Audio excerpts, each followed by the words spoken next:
We paid $25,500 for a flooded Salvage Airstream by accident. So, what am I going to do this week? I plan to go job hunting some more. And I need to shop for Andrew. He needs more business casual clothing based on the kind of work we've done previously and had been doing recently. Our clothing is in pretty rough shape, just as a general statement. And he really needs to have the right wardrobe to go with his new role.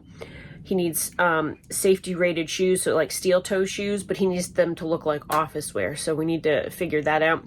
Andrew's a natural fibers kind of guy, and so I'm going to have to hunt for natural fiber like clothing. Let's see, what else? This week we've also applied for a permanent monthly rated site here in this campground. They require background checks and pictures of your rig, your name, and your social and all of the things. But I would like to go and explore. This campground has like a many mile, I want to say like 10 to 12 mile greenway or segments of greenways that are all connected to each other. And I'd like to go explore that. I'd like to go at least 3 or 4 miles today, get some steps in and get some exercise.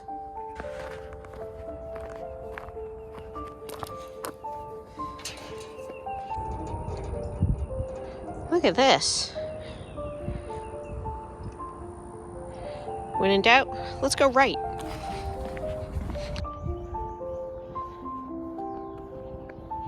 All these law enforcement officers were going by on four-wheelers and gators. I was sort of wondering what was going on. There's like a police station right here.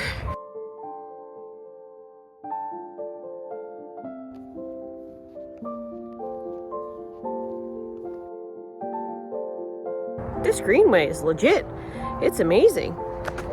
I imagine in hotter weather, I would want to be on it earlier, but it's awesome. What a resource. I don't see any signage that says I can't ride my one wheel.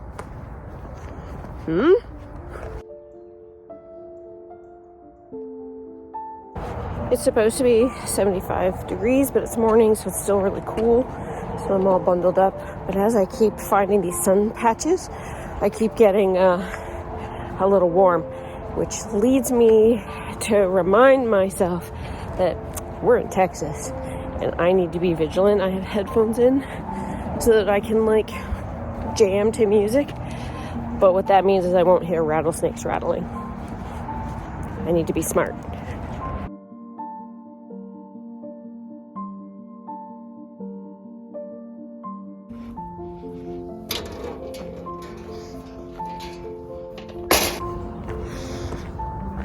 I'm so glad I did that. Totally worth it. I want to do it again tomorrow. This is the original Tommy Bahama fuse and breaker panel. It clearly has had some water intrusion and I've been itching to replace it. So right now I've got a direct replacement. It's the same exact part. It will take me some time to carefully basically cut ends, clean things up, get rid of the corrosion, and put all the connections over into this panel. I don't expect to film this in detail. It's mostly going to be me cutting a wire and reconnecting and cutting a wire and reconnecting. If anything goes wrong, you'll be the first to know. I'm hoping to see you at the end of this project.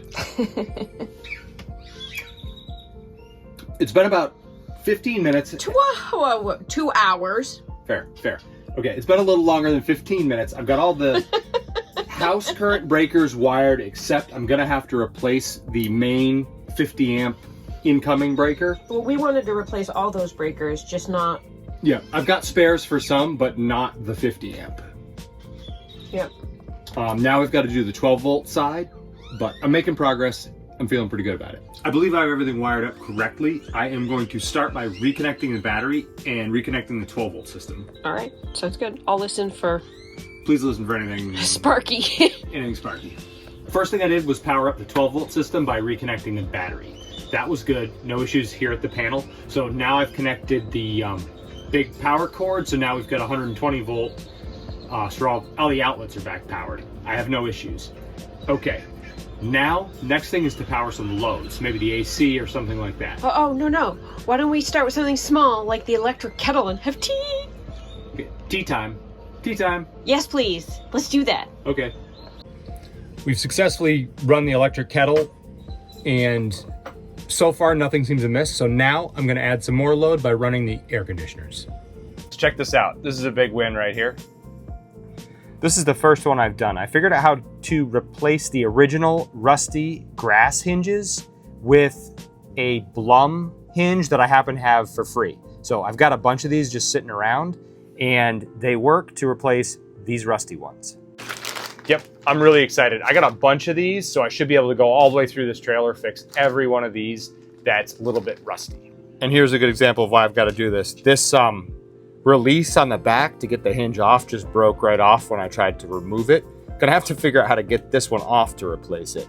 The other thing I want to say, these grass hinges from Airstream are like at least $15 a piece, not a pair, a piece. And if I can do it for ones I already have, I'm gonna do that, even though it's a little more fiddly, but all I have to do is really reuse the bases and they work. All right. Again, bases are reused, so there's a little bit of discoloration on them, but at least we're not gonna have the rust shedding everywhere. We haven't been putting anything in that cabinet because of the amount of rust on these hinges, so now we can use it.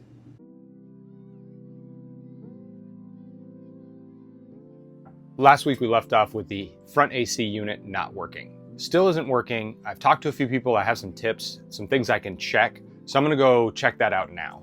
So I've switched this capacitor with the one on the forward unit, and if the back unit now doesn't work and the forward one does, the start capacitor is the problem.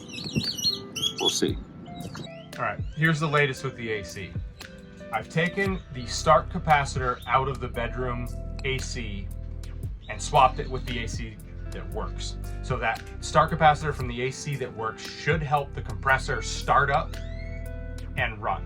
And I should feel cold on the copper lines immediately, basically immediately, and I don't. So what that tells me is it's not an issue of the start capacitor. So this has just turned into a heap of charging and everything else that you could possibly toss here. And I really need to gain some organization and structure, or it's just going to continue to be a junk drawer. To that end, I still have that IKEA caddy and the under container, and this came in the mail, and I'll show you what this is right now. I ordered this off of Amazon. It's a USB, can you see that?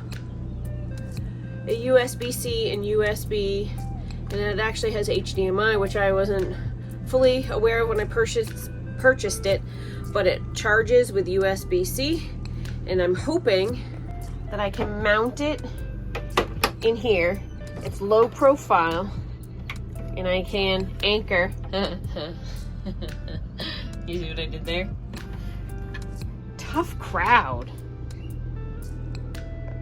And then I can bundle all the cords in here and have them pop out of holes drilled in this for charging.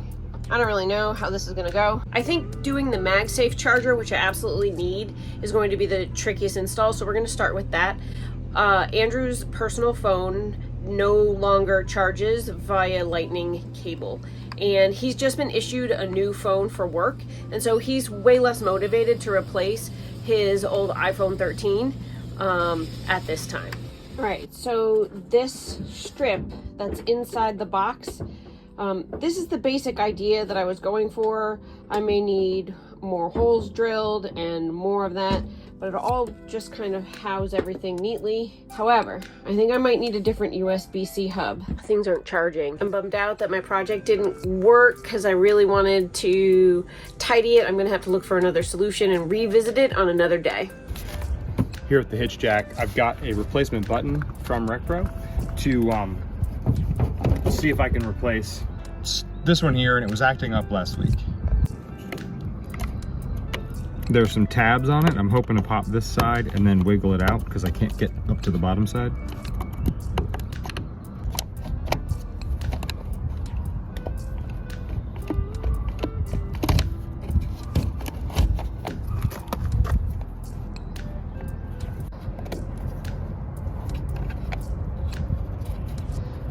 totally level right now, so if you're gonna use the button at all, make it so that it goes up so we're not head low. Yeah, we'll just nudge it up and down to verify it works.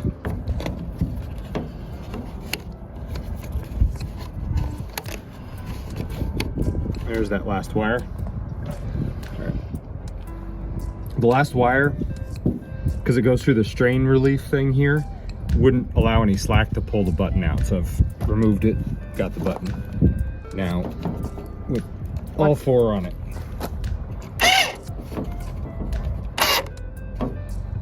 I think we work in both directions. I'm not going to mess with it because we're good and level.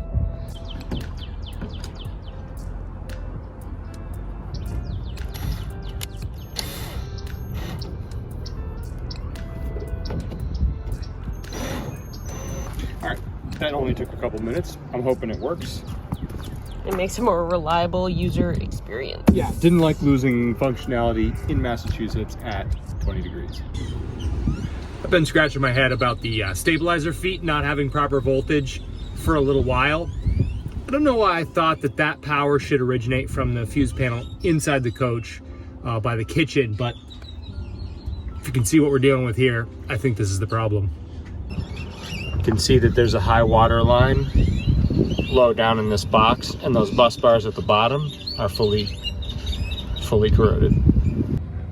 Been squeezed in this compartment for about 15 minutes trying to get this thing rewired.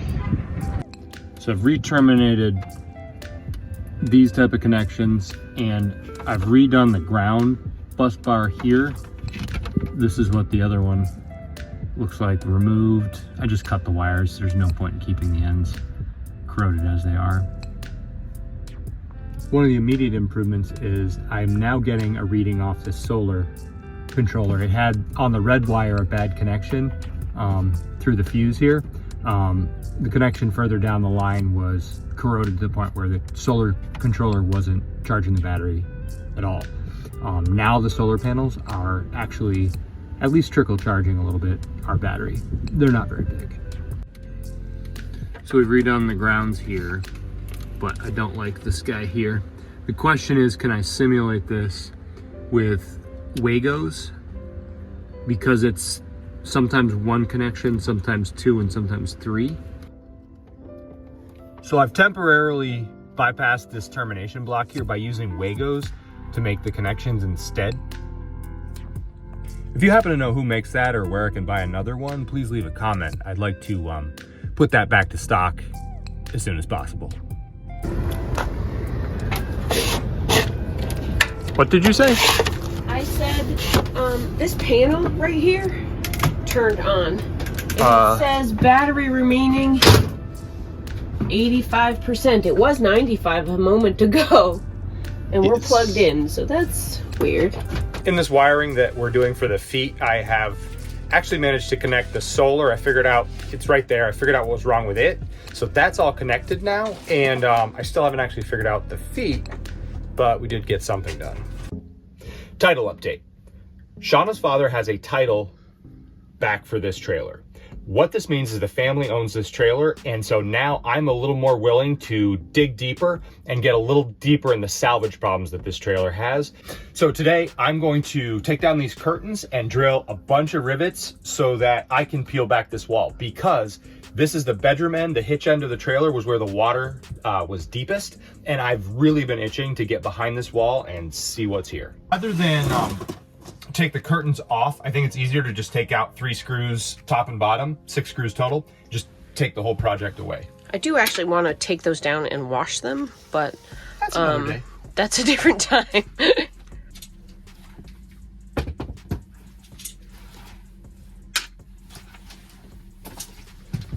All right. I need to sew new tabs on there. I actually was vacuuming and put my backside through the curtain. So yeah, I did find a pack of tabs. Okay. We've got some somewhere. I'm using a spring punch to clear the holes as I go.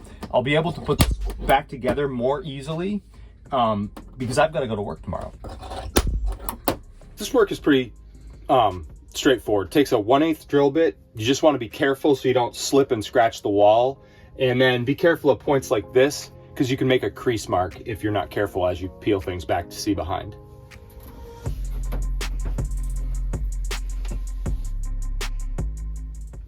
Nothing too scary right away.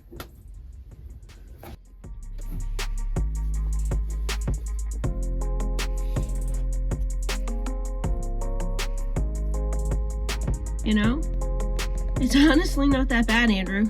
One of the things I found behind here is awning wiring, and it's done with Wagos, which I can actually pop open. And so I'm going to kind of go one by one to make sure that everything is okay with this wiring.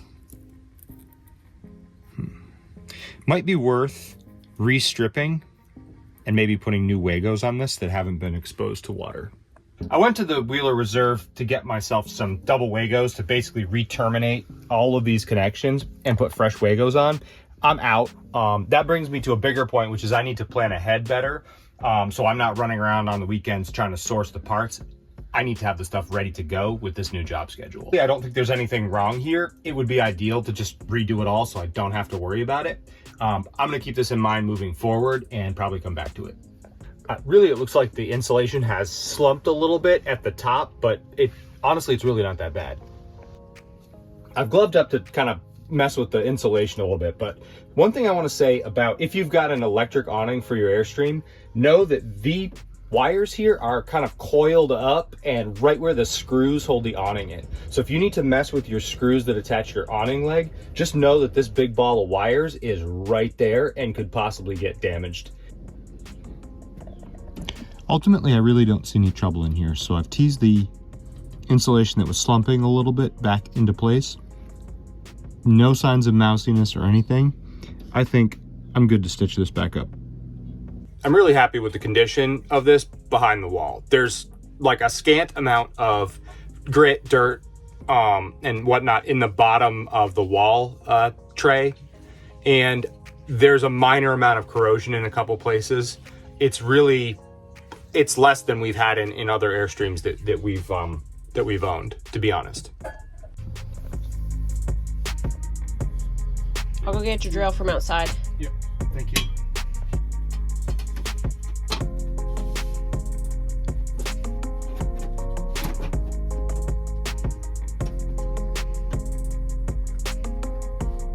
I'm gonna start with the seam because that'll be the hardest part to make sure it's lined up correctly.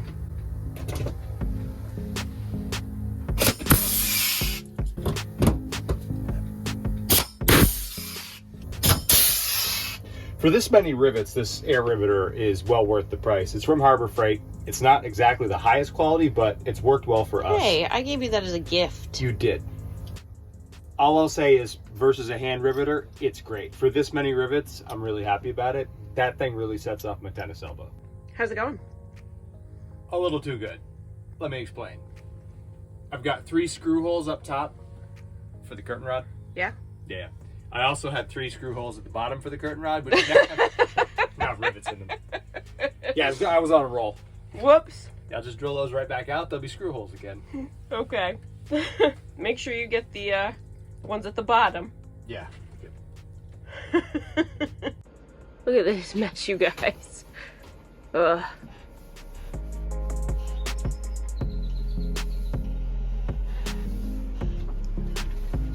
Is that your new display? It is. Come on in with it. I don't know where we're gonna put it because. Yep.